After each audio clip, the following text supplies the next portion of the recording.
Now standard logic data types can have the values. So what we have here, the standard logic, that is STD, standard logic data types. Now these data types or these data are defined in the IEEE library. Now in generally we have only two values, zeros or ones. Okay, one point I forgot in the bit vector. Bit vector, the size should be equal, that way I mentioned. Let us say if I am taking an example of bit vector of size 4, so let us say bit vector of size 4, then it can be shown as 1011, but while showing this you need to write these 4 bits in a double quote format. So in double quote it will be treated as bit vector. Okay, you can also have a single bit vector, but that it will be more easy that if you define it as a bit. Okay, and for a bit it is a single quote, and for a vector having bits more than 2 or more than 2, you have to show it by the double quotes. So that is the bit vector. Size is 4 and 4 bits are present, so that is the valid notification to define a bit vector. Now what I was talking about, the standard logic data types, these are defined in the IEEE library. Now in the IEEE library, standard data types can have 4 values. Now what are the 4 values are?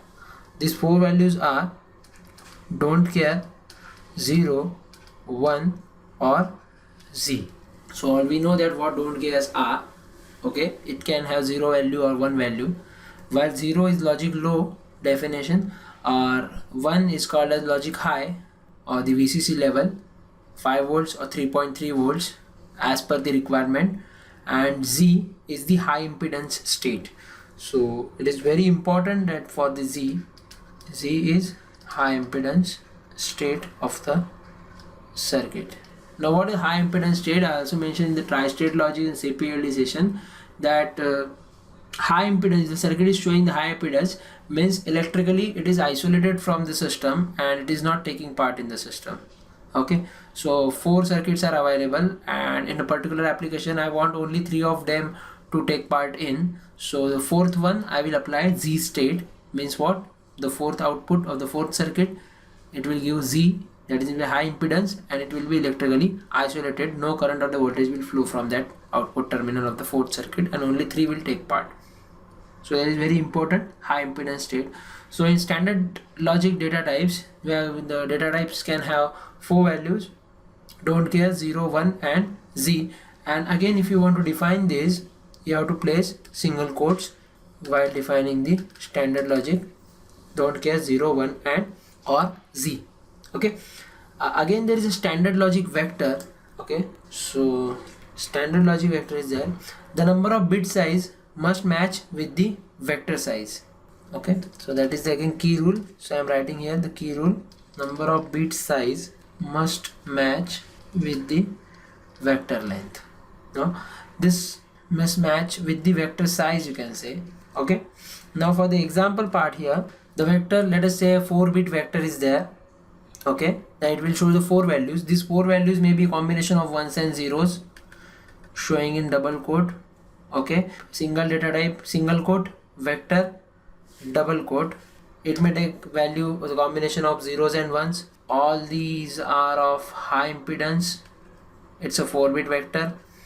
Or it may be a combination of high impedance, 0, 1, don't care. Okay, so let me take an example here. If I am defining a standard logic vector, okay, or the bit vector.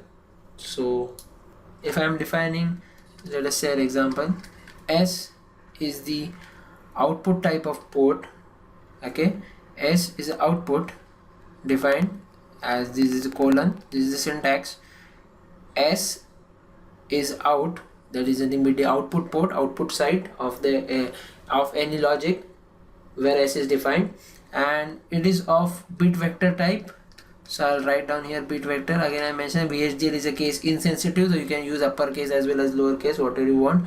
No spaces are allowed, so you can use the underscore marking between bit and vector. These both two terms are separated. So S is a output type, but it is a vector type which is showing multiple outputs, and I have to define the size also. So bit vector, in the bracket I will define the size 3 down to 0. Now if I am writing 3 down to 0 To terminate the statement, I am using a semicolon. 3 down to 0 means what? It will take 4 values from 3 to 1 and 0. 0 to 3, 4 values it will take, and these 4 values can be the combination of don't care, zeros, ones and z's. Okay, so that's all about the VHDL data types. And very important part, that is you have to use the IEEE library. In each program you are going to write these words IEEE library and use IEEE standard logic 1164.all. So this is all about the VHDL data types. In the next session we will move with the entity and the structural declaration, means actual writing the VHDL code. Okay, thank you for watching in 5 minutes, and that's all about the VHDL data types.